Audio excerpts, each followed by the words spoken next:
Hello, কেমন আছেন সবাই? Good morning. তো আজকে দেখো গাড়িতে ছিলাম আমি। তো রাত্রি ডিউটিতে আসছি থানায়, আমার দিনাটা থানায়। ইলেকশন তো আমার 4 তারিখে রেজাল্ট হয়ে গেছে। রেজাল্ট 4 তারিখে হয়ে গেছে। এখন আজকে 7 তারিখ, কালকে 6 তারিখ ছিল।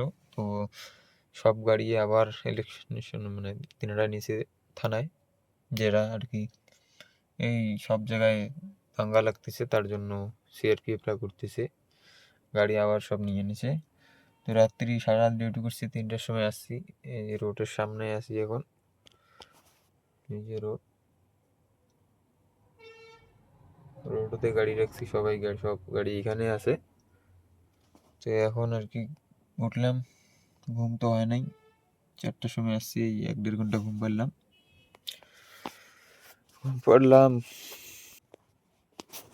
তো এখন আবার যাওয়া লাগবে ডিউটিতে।